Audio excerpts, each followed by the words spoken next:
Hi friends, it's Belinda here from BMakingJoy. Welcome to episode 35 of What Brings Me Joy, a mostly knitting podcast from my home here in Calgary, Alberta, Canada. This is where I share with you my knitting projects, tell you the things that I cast on so that I can be held accountable for finishing things. So this is somewhat of a journal. If you're new here, welcome. If you're a returning viewer, I'm so glad to have you back. My purpose is to share my joy with you. I'm recording this on Monday. Monday, June 24th is when I'm beginning my recording. It might take me a day or two to finish the recording, edit, and uploading all that. Again, it's been 3 weeks since my last episode, so I think maybe I need to settle into that as being my new routine every 3 weeks or so, because 2 weeks is coming too fast for me to keep up with, especially if I travel. The first week and a half since the last episode, I was doing pretty well, of following my mnemonics I told you about last week. I was going to schedule myself according to daily mnemonics. Saturday sock knitting, Sunday shawl knitting, Monday knitting for me, Tuesday technology and theology stuff, Wednesday writing and work knitting, Thursday my TKGA courses, Friday knitting for family. So yeah, the first week and a half I really settled into that. The last week and a half it was very busy with very little knitting time. So it started with me driving by myself to Kelowna for a 3-day Jehovah's Witness convention. And it ended with us, my entire family, spending this weekend together in Edmonton to celebrate the university graduation of our middle daughter, Cassandra. So busy. Kelowna is a 7-hour drive from Calgary. And the reason I went there is because our daughter's graduation ceremony conflicted with the weekend of my actual congregation convention. So I went to the Kelowna convention. Drove out by myself. 7 hours is too far to just drive nonstop. So I stopped here and there along the way. So a day out, a 3-day convention, a day back. I'm busy. I took all my sock projects with me.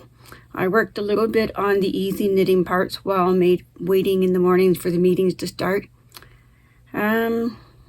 Yeah, I'll show you those in the works in progress section.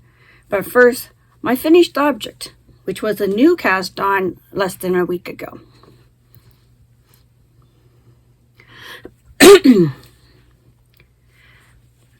Before going to Edmonton, my husband and I had some things to attend to, and I wanted some easy purse knitting, and all those socks were now at a stage that required me to consult the pattern. So I gathered the yarn and needles to make this. I got a chance to use the beautiful purple needles that my friend gave me when she was de-stashing, cleaning out her house. And the yarn is Bernat Handicrafter yarn, cotton, mercerized cotton. And I made a double thick potholder pattern by Daniela Taylor for Pearl Soho. And this was a free pattern on the Pearl Soho website. I believe it still is, so I'll link that down below. It's double layered. It's knit in the round and then folded up origami into a potholder. Very nice. I don't know who it's for. I don't need any potholders. Our counters are granite, so I can put the hot pots right down on my counters. But I've got the yarn enough to make another one. So I'm going to put the yarn and the needles for this project into a clear bag. This pouch was from some product that I purchased somewhere along the way. I saved to reuse. So I'm going to use a clear see-through bag so I can quickly tell what it is. If another occasion comes up where I need something very quick to grab for purse knitting, it's all set to go to make the second one. And then I will think about gifting it to someone. Yeah, that's my finished object for the episode. But I made a lot of progress on various works in progress. which we'll get to right away. I have 4 pairs of socks on the needles. I have not touched the Herding Cats one, so it's not here. Now let's start with the Tits Up pattern by Nancy Wheeler of Knit Sip Happy. This is the pattern she released in 2023 as a fundraiser for cancer research. Sock 1 I showed you last episode, it was finished. Sock 2 is coming along. I've kind of stalled on it because it wasn't appropriate for purse knitting because I need to look when I go through this pattern. It's a 6-row repeat, but I need to look at my work while I'm knitting. For my purse knitting, I like stuff that I don't have to look at. So I turned the heel. I'm working on the foot. And another reason I've stalled on it is because this notion that's in it is an item that my daughter has made, and she's going to be selling them very shortly. So I wanted to kind of stall so she could leave it as a demonstration. So anyway, the yarn, this is yarn that was given to me by my cousin to use to remember my sister with, who passed away by cancer, which is why I chose a breast cancer themed pattern. The pattern is called Tits Up. The yarn is by Lolo Did It. It's on the Lolo's Favorite Yarn base, which is a MCN, a Merino Cashmere Nylon blend. And in the discontinued colorway, Smells Like Fall. And then the heels, I pulled out a earth yarn from a prior project. I don't even have the label for it. I think it was earth. So my daughter's making products to sell at a table at Ancient Arts Yarns on Saturday, July 13th for their 2nd annual pop-up market and stampede breakfast, pancake breakfast.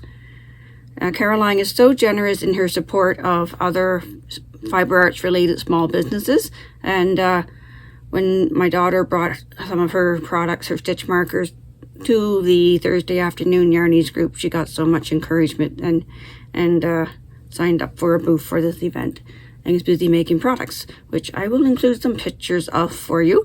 And I have a short video demonstrating what this running stitch marker is all about. I'm going to insert that now, and then we'll move on to my other socks project. A video to showcase Ilana's new product, a running stitch counter or row counter. I feed it through every repeat to count my number of repeats. And it has these attachments on the ends so that it won't accidentally slide out. And when it comes time to remove it, I just take the attachment off and it will come out. With this in place, I need my glasses to see the hole. There we go. With this in place, I can just simply count my rows from the last point that it was threaded through and know that I'm now on 1, 2, 3, 4, 5, 6. I've just finished row 6 and I'm ready to start a new repeat. I will flip it over to feed it through the other side and start knitting my row.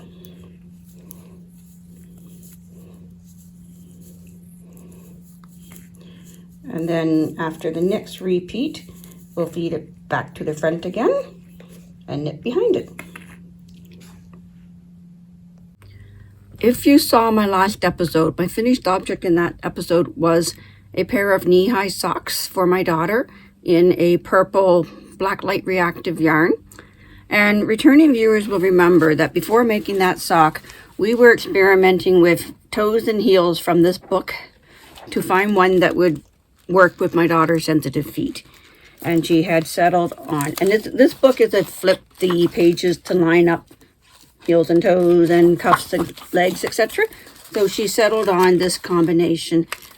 The star toe, stepping out heel, oh, that's not it. The owl, no. I flipped the pages when I was showing you. Now I've lost it. But it was a twisty cuff, a twisty leg, and then a twisty cuff. Anyway, so the socks that I began while we were deciding whether those toes and heels were going to work for her knee highs are still on the needles. I can still complete those socks. So sock 1, I was working on the patterning in the cuff.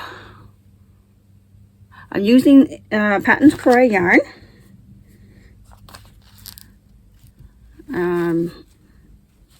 Not sure what colorway it is. My label is very faded. I'm not sure what colorway it is.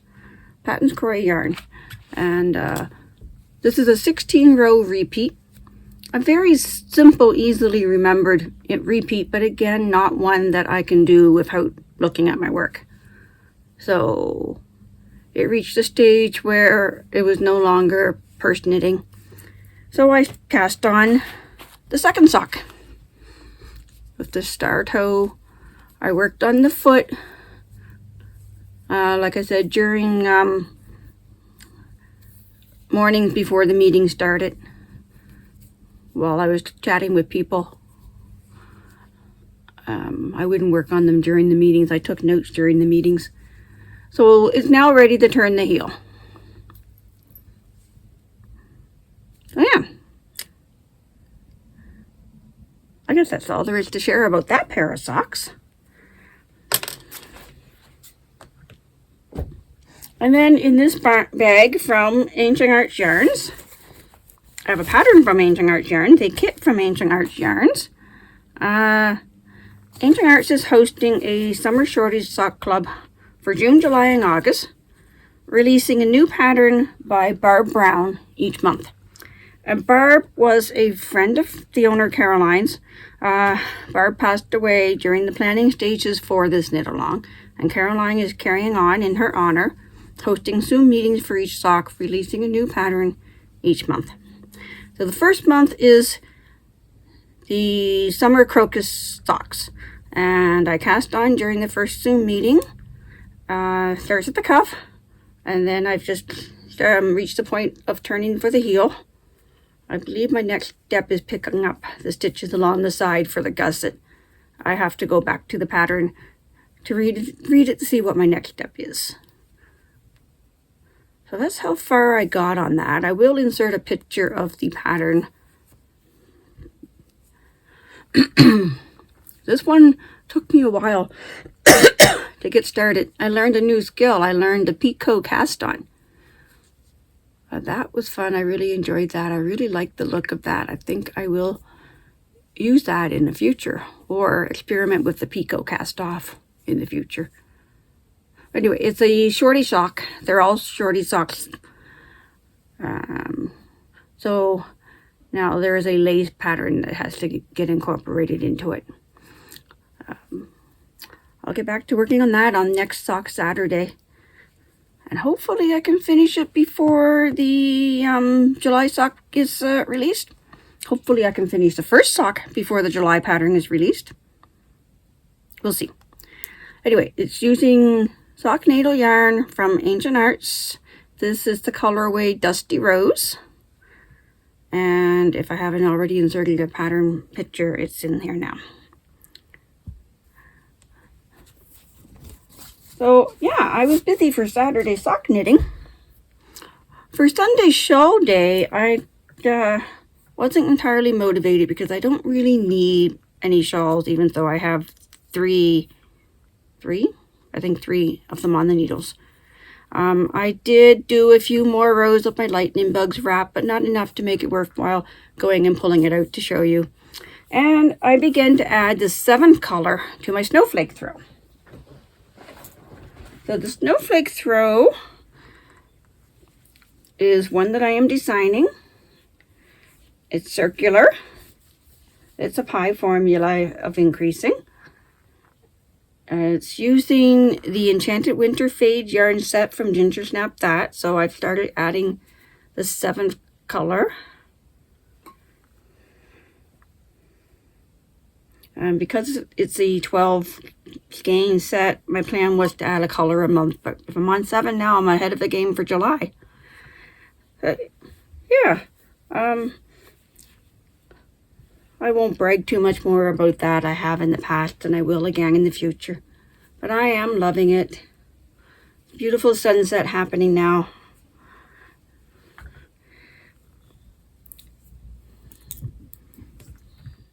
Now for Make For Me Monday, I started a new project.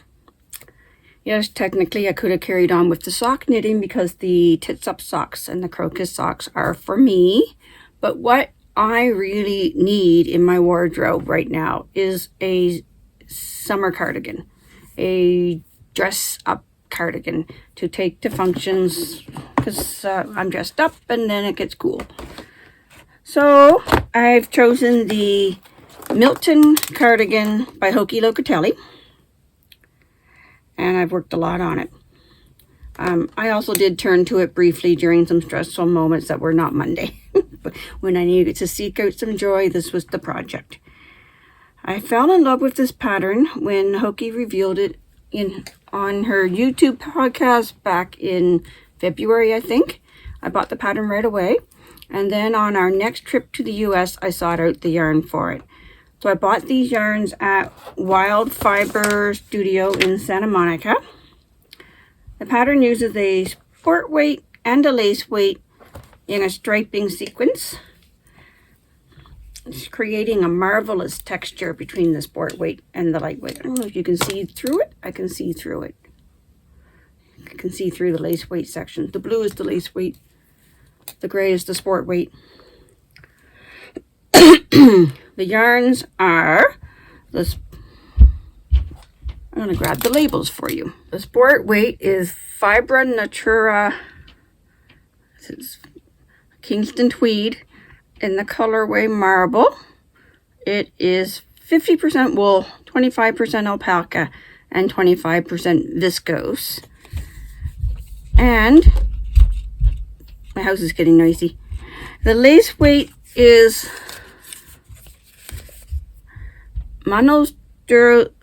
I apologize for my pronunciation. As always, my pronunciation is just terrible. But I'm going to say it's Manos del Uruguay Marina in the color Atlantis, the lace weight. And it is 100% merino superwash. So yeah, like I said, those are making a lovely texture together. The construction of the pattern, to make sure I'm not divulging too many of her designer secrets, I'm going to just read you what her Ravelry listing says. She says, inspired by an older design of mine, Elton, this cardigan takes the classic stripes, alternating solid and see-through fabric, but features a completely different construction and shape. Milton is a seamless cardigan with a subtle shawl collar. And there are two narrow saddle shoulders that give shape to an elegant shoulder line and set-in sleeves. You can make the Milton cardigan as long as you want. Since the fabric is featherweight and delicate, she made hers longer, allowing the fabric to dance as she moves. So here is the construction that's done so far. See the shawl collar that continues down the two fronts. I've got one front completed to the underarm. So now I need to work on the back section and then the other front section, and then they will all join under the underarms. So until that point, it sits in a box and stays home. It's not going to travel until it's to the point where I think past the underarms, it's going to be just repeat, repeat, repeat as long as you want it to be. Of course, at some point, I'll need to stop and do the arms. And then once the arms are done, I can complete the body and go as long as I want until I run out of yarn or whatever. So yeah, I am so loving that. It's been bringing me so much joy, so much comfort. Yeah. I love it. favorite project so far. Now, last episode when I walked you through my mnemonics, I came up with, I didn't really assign a knitting category for T for Tuesday or T for Thursday. Maybe T means timely knitting, anything that I'm on a deadline of, anything that I just want to knit at the time. But I didn't really do much on the Tuesdays and the Thursdays except for technical stuff. And Wednesday was Writing Wednesday or Work Knitting Wednesday. So the pattern that I'm writing on is off camera. I didn't intend to hide her from you. Let's turn you a bit.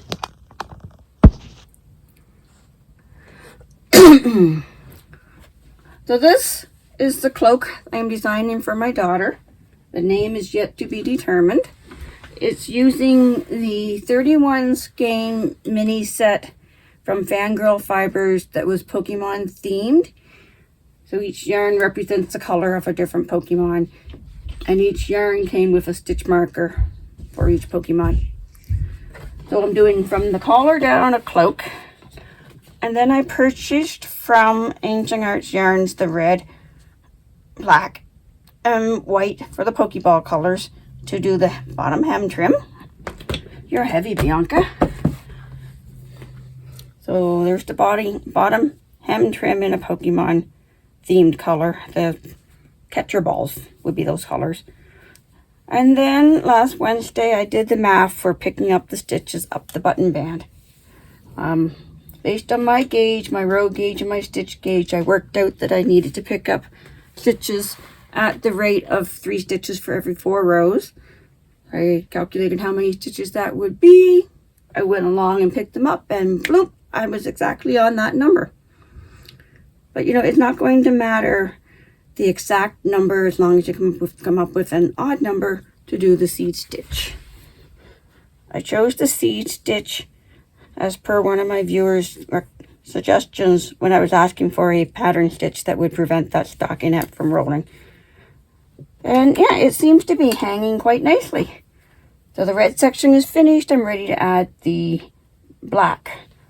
So if I get any knitting on Wednesday, I will add the black. And then returning viewers will remember that the plan is for a hood in the Pokeball colors, and to the stitch markers. Maybe I can show you them. I wonder where they went. A quick look at the Pokemon buttons. Ilana's taken the charms off of the stitch markers and glued them to the back of some clear buttons, which I can't seem to get into focus. So we'll attach those to the fabric. I don't want to mess with it too much because she's got them sorted here, keep them in order.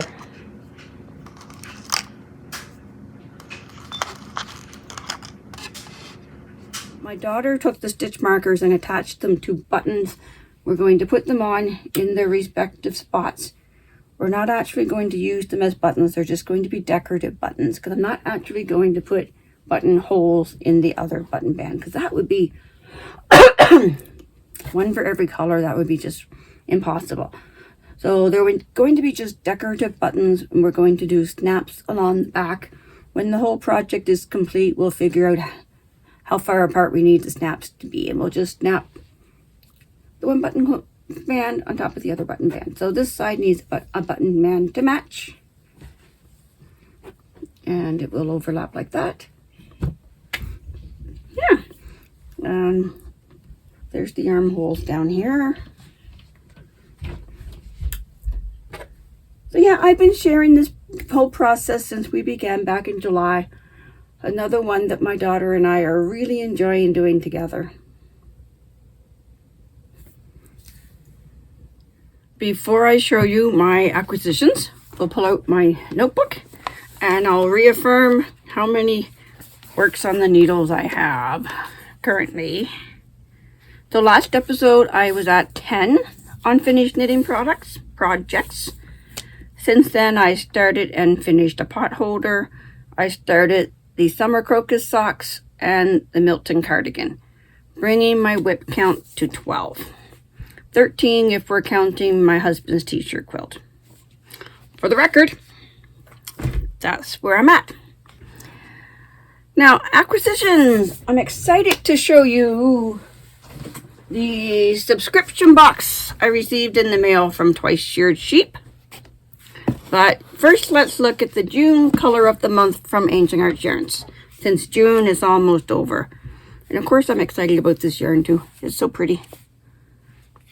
So I get my color of the month subscription on their sock needle base, which is in 80% superwash merino and 20% nylons. Lovely plump yarn for socks, for fingering weight. This year's colors for the color of the month are based on flowers that appear in famous paintings. And as always, I'll read you the letter that she sends to subscribers, and I'll insert the pictures that she sent us. June color of the month is O'Keefe Light of Iris, 1924. Georgia O'Keeffe, born 1887, died 1986, stands as an iconic figure in American art, celebrated for her pioneering and modernist vision that spanned an amazing 7 decades.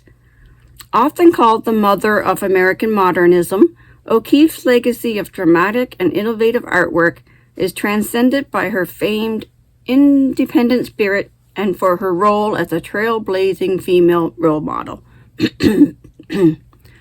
O'Keeffe's body of work has distinct phases, although throughout her career she remained highly independent of major art movements. Beginning with exquisite charcoal drawings and watercolors, O'Keeffe's artistic evolution led her to meticulously paint irises and lilies on expansive canvases, imbuing the details of these natural forms with an abstract allure that captivated viewers, evoking both wonder and intense emotional responses. Over a brief span, she created a remarkable 200 flower paintings, including the evocative Light of Iris 1924, which serves as our inspiration for June's color of the month. In the bustling 1920s of New York City, O'Keeffe found herself living on the 30th floor of a high-rise, an experience that inspired a breathtaking series of paintings known as the New York skyscrapers. However, it was a transformative vacation to Santa Fe in 1929 that forever changed her trajectory.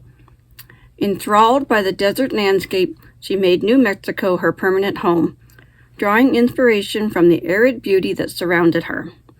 Her canvases soon came alive with the stark elegance of animal skulls, buildings, and the vibrant hues of desert wildflowers. For those journeying through Santa Fe, a pilgrimage to the Georgia O'Keeffe Museum is a must. Here, the largest collection of her works and personal artifacts, including pieces from her historic homes, awaits, offering a profound glimpse into the life and artistry of this remarkable woman. So, isn't that beautiful?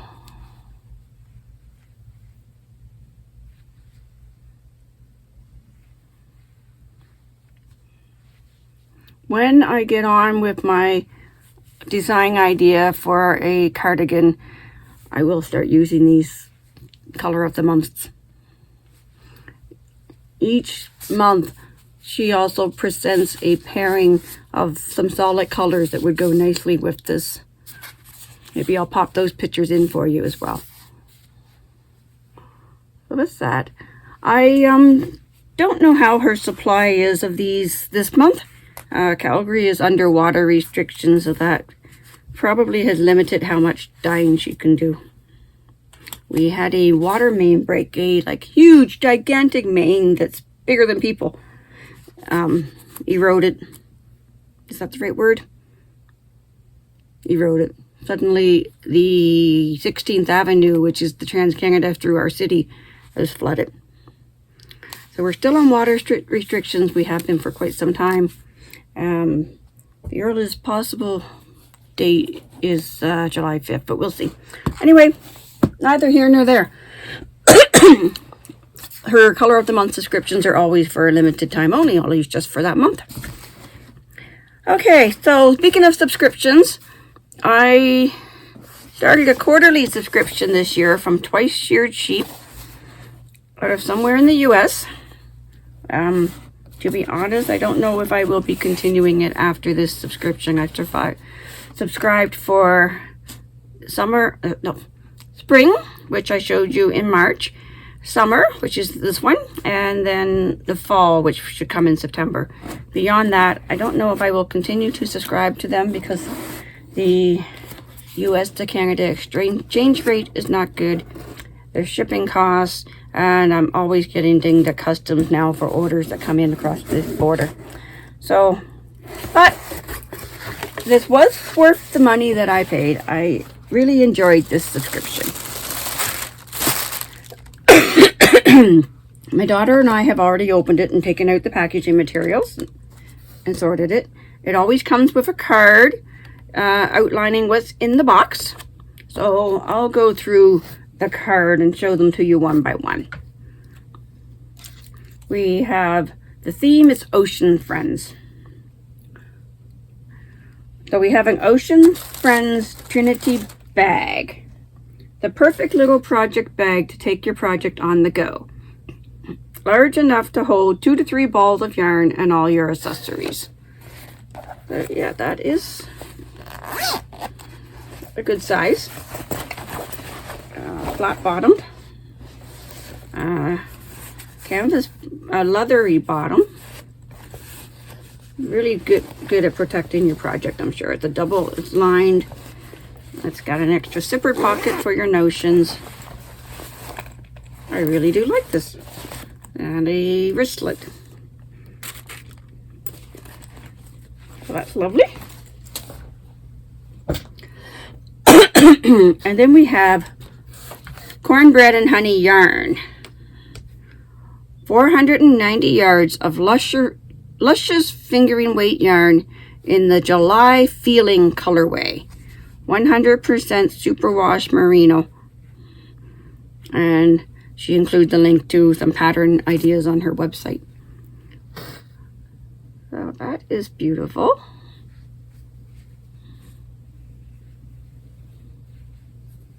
Very oceany.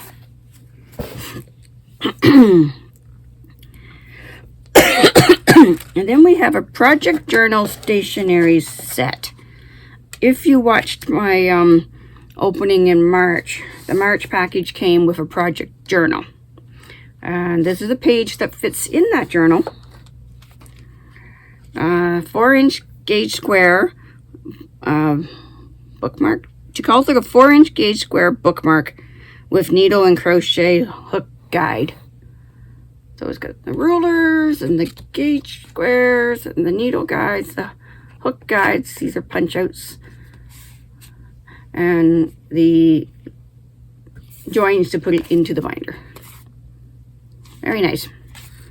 And the stationery kit also includes 2 pens, 2 sparkly pens in a nice box.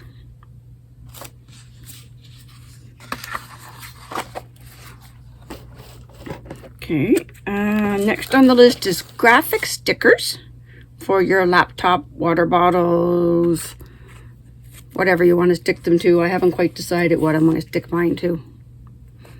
So, ocean themed. Nice. Okay.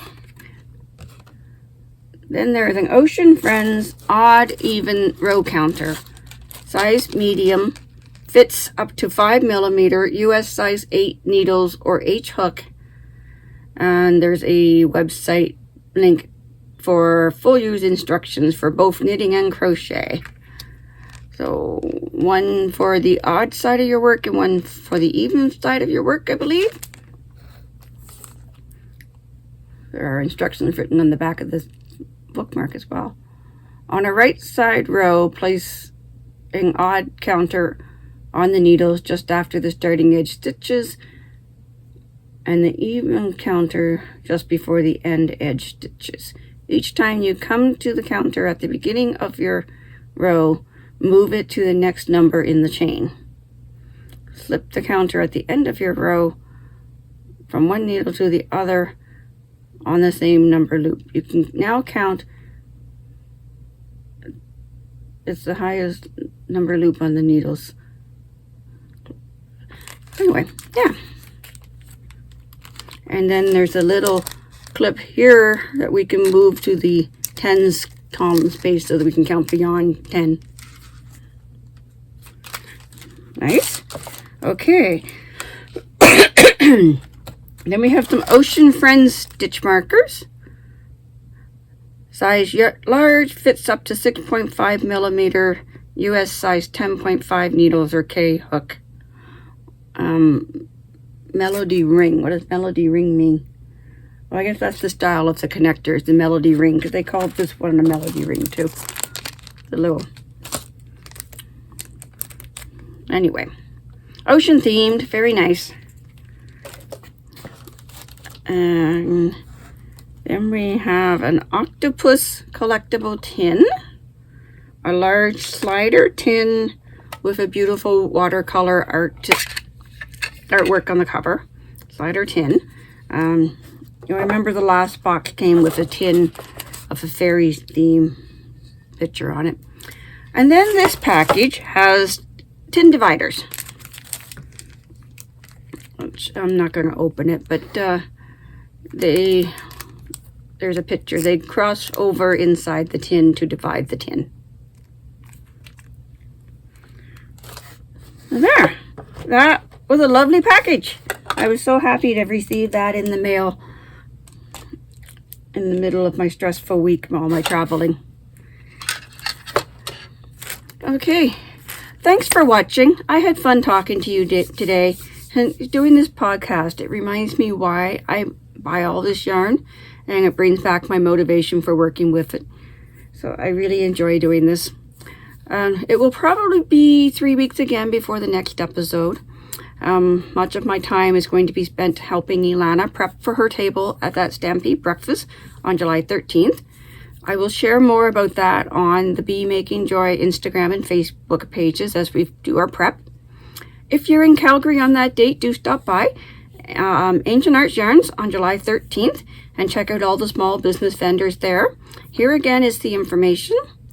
And a big thank you to Caroline for all she does for the fiber art community, how supportive she is of everyone in the community.